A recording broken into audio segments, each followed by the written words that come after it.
Hi everyone. So today we are going to start, um, we're going to do the first video of a couple because one of the subscribers, you guys maybe followed some of the comments, would like me to talk about Neville Goddard and non-duality and how those two are connected. And of course they are because Neville Goddard was way, way ahead of his time. And so when he was writing and speaking, he really understood non-duality. That's the space where he was coming from.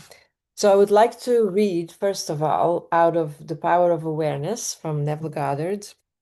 And of course, let's start with chapter one. And chapter one starts with, and you can read it, I am, which is in the non-duality world a very a very common thing to use, like I am, the I with the big I, not the I am the persona, but the I am that. Okay, so let's read. I am. All things, when they are admitted, are made manifest by the light, for everything that is made manifest is light. Isn't that a beautiful start? So the light is consciousness. Consciousness is one, manifesting in legions of forms or levels of consciousness. There is no one that is not all that is. For consciousness, though expressed in an infinite series of levels, is non-divisional. It's one, very non-dual. There is no real separation or gap in consciousness. I am cannot be divided. I am conceive myself to be a rich man, or poor man, or a beggar man, or a thief, but the center of my being remains the same, regardless of the concept I hold of myself. So you can be, or you can perform as anything, but the presence, the I am, is constantly the same. It's not going to change.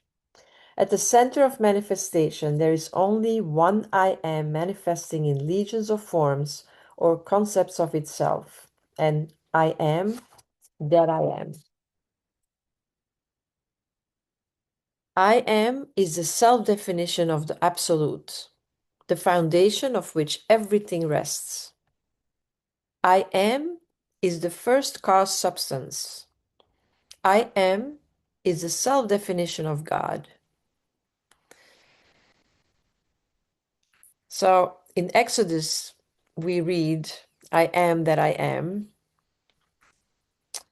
And in Psalm 46:10, we say, be still and know that I am God. So what does that really mean? So I am is a feeling of permanent awareness. The very center of consciousness is the feeling of I am. I may forget who I am, where I am, what I am, but I cannot forget that I am. You know, when I read something like this, I remember that the I am, the consciousness, it doesn't get older. It doesn't change. Like if you would go back when how a certain feeling that you had in your childhood when you were younger, 10 years ago, 20 years ago, it doesn't matter, then you can sit with that idea and with that consciousness and understanding that who you really are was there with you, was witnessing the persona doing stuff, the persona turning 40, the persona turning 50. But it was the same consciousness that witnessed that persona. And I get more and more aware of that, which is a beautiful thing because you understand that I am is the core of everything. So the awareness of being remains regardless of the degree of forgetfulness of who, where, and what I am. So it's like Neville Goddard is so deep, so profound. Oh, it's like every time you read it, it's like it fills your whole core because it is so beautiful. And you can, once you resonate with that, like it fills your heart. I am is that which, amid unnumbered forms, is ever the same. Like what I said, like the consciousness. I remember like scenes out of my young when I was a teenager where I feel the presence and that I know that that presence is exactly the same presence that I feel right now certain in certain moments. Like when I was a teenager, I was still very open. I was still very connected with I am.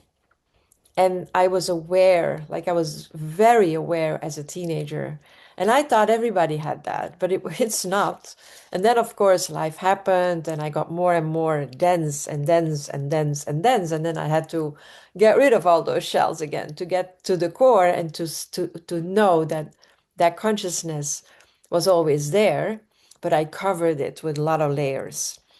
So this great discovery of cause reveals that, good or bad, man is actually the arbiter of his own fate, and that it is his concept of himself that determines the world in which he lives.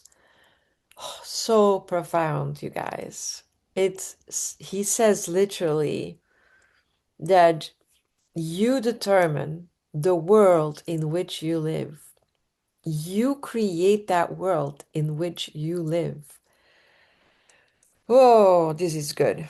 In other words, if you are experiencing ill health, knowing the truth about cause, you cannot attribute the illness to anything other than the particular arrangement of the basic cause substance or arrangement that is defined by your concept, I am unwell. So when you feel you are unwell, that is what you're going to experience because the feeling that you have will be projected. That is the world that you're going to live in. That's the reality you're going to live in. This is why you are told in Joel 3:310, let the weak man say, I am strong. It is just so like when you read Neville Goddard, you are connecting with your own divinity on such a level that it touches you very deep to your core when you really are open to hear what he says in like he's so poetic and he's so deep and it is so true that when you read it your soul will like come to the surface and tell you this is the truth, like you will feel the truth in every cell of your body. For by his assumption, the cause substance I am is rearranged and must therefore manifest that which is rearranged affirms. So that rearrangement of your concept of what's going on, that is going to be the reality that you live in. This principle governs every aspect of your life, be it social, financial, intellectual, or spiritual. So that rule, and it is a rule, it is a rule of the universe that you create you create your reality. You create the reality that you live in. So if you say, I am unwell, then that will be your reality. If you're unwell right now, I want to make sure that you don't see this as like, yeah, easy. It's easy to say that. What I want, what I want to point to is that when you're unwell right now, you can try to create to rearrange what he says, like to rearrange your thinking, to rearrange your consciousness, to rearrange your thought, And let the weak man say, I am strong. Let the unwell person say, I am healthy. And so instead of giving energy to what you feel, what you think your reality is, you can shift it and you can believe that you are healthy. I am health. I am, no matter what you put behind it, that is going to be the life that you live. And promise you, it's not that, it's so simple to hear it. It's so beautiful. It is so profound. That doesn't mean that it is easy. I'm not saying that, and I don't take this lightly. When you are unwell right now and you're in pain and you are not feeling great, you have to address that. But when you want to go deep, you want to tell your body, you want to tell your cells, I am healthy, I am well, and make it a mantra. Make it one of your tools to become wealthy. Instead of thinking that your fate is in the hands of like doctors and medicine, and I'm not saying not to go there, but what I'm saying is to take also responsibility for that part that you can do yourself. Because if you say you're well, the doctors that can make you well will show up in your life. When you say I am well, I am healthy, the medicine that you take will create that health for you. So when you are unwell, you have to do your part of the job. And your part of the job is to say, I am healthy.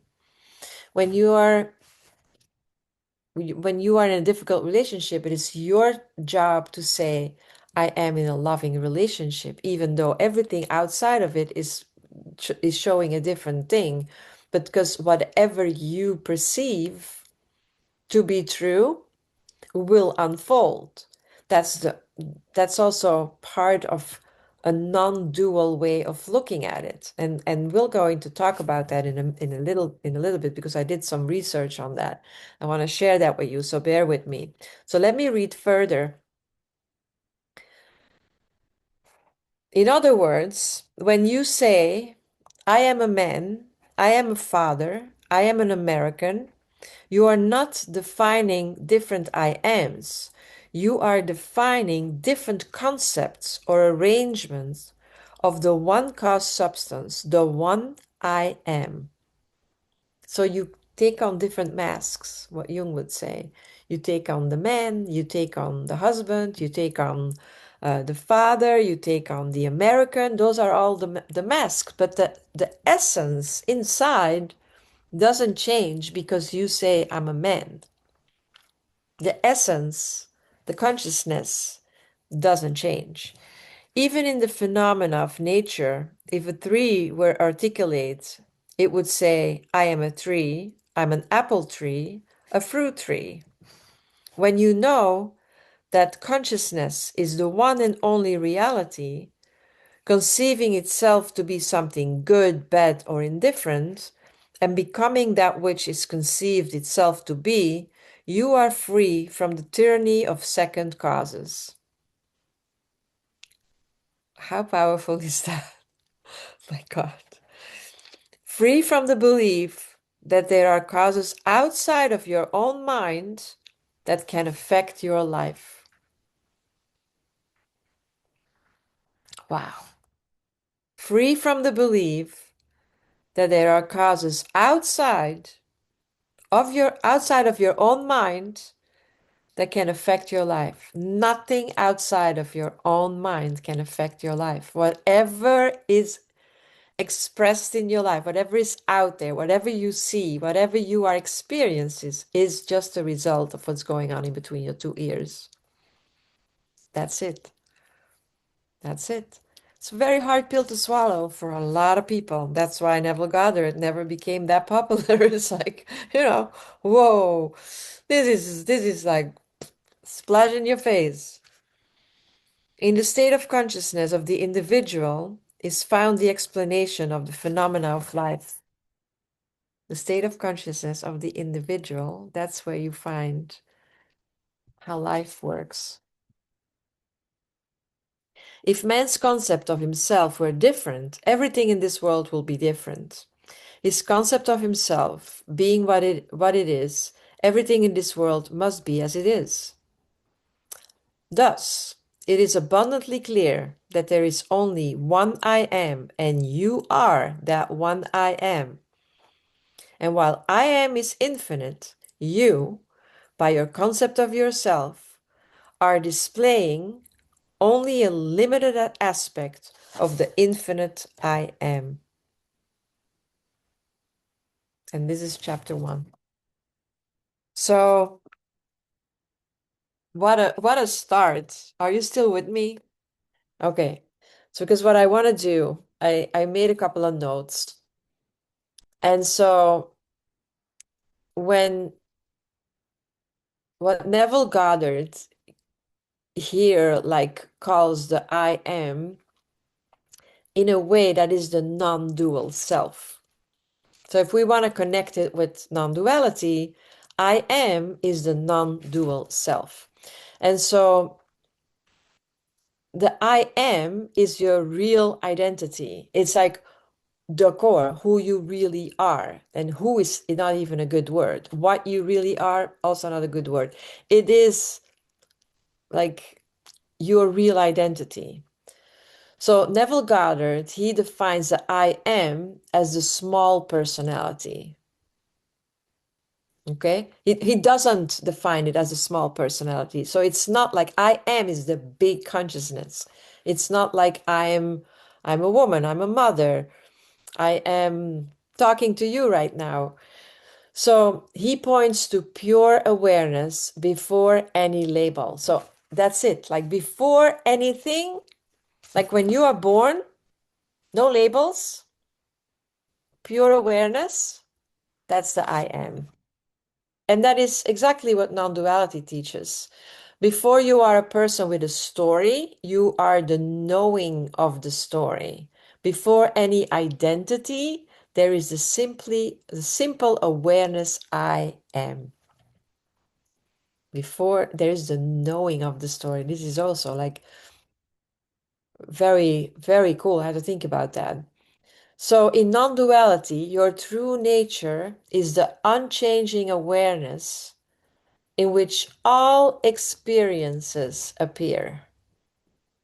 Your true nature is the unchanging awareness where everything is going on.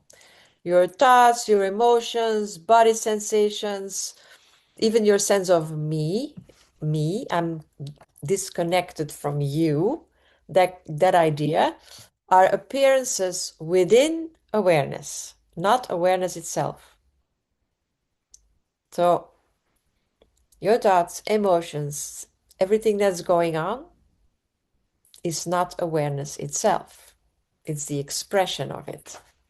So Neville is saying the same thing, but in a more practical way. He says, I am is the awareness that gives life to every state. So they come from different sides, but they say the same thing. So in non-duality, I am is consciousness, and all the states of consciousness are all the levels of that awareness that can be presented, you know? So also Neville is emphasizing something that non-duality doesn't explain so practically. So Neville adds to the story in a way. The state that you assume as true shapes your experienced reality. It's something that, it's like what came first, the chicken or the egg, or the chicken or the egg? So what shapes your reality? What is your experienced reality?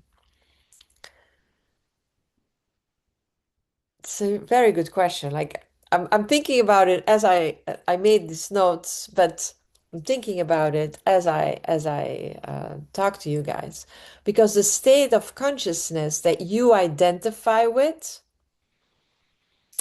is an expression of your experience. It's like, you understand, you experience something, and your state of consciousness is like the identification with what you experience, which is again very interesting. You don't manifest as a person using magic. Reality reflects your state because your state is you. It's deep.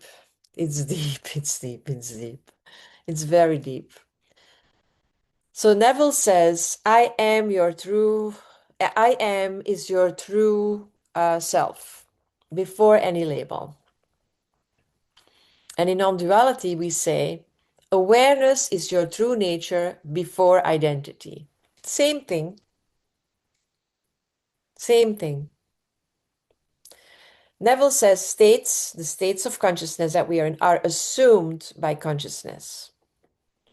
And in non-duality, we say forms appear in awareness, and it's not you.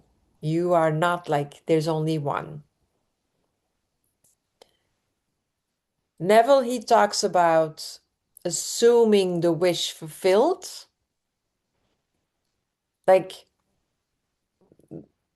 to create your own reality, you have to assume the wish fulfilled. And in non-duality, they say you the identification with your experiences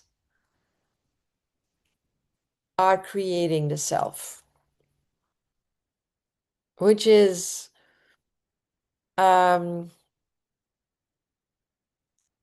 it's the same thing. Like it's also, but it comes from the beginning and not from the end. Whatever you are assuming, whatever you are experiencing, creates your world. It's like, again, guys, so deep, so deep, so deep. So let's cut to the chase. Let's put the bottom line. So what I wrote down for the bottom line is you are not a person trying to manifest a better life. You are consciousness itself, appearing as a person with experiences. When the self changes its identity, the world mirrors it. So that is in fact the synopsis of this I am. Understanding that you need to change, if you want to have a different life, you need to change your identity, and your identity is going to determine what reality you're going to live in. And then, of course, there is this whole idea of living from the end that Neville always talks about. We're going to probably find more about that soon.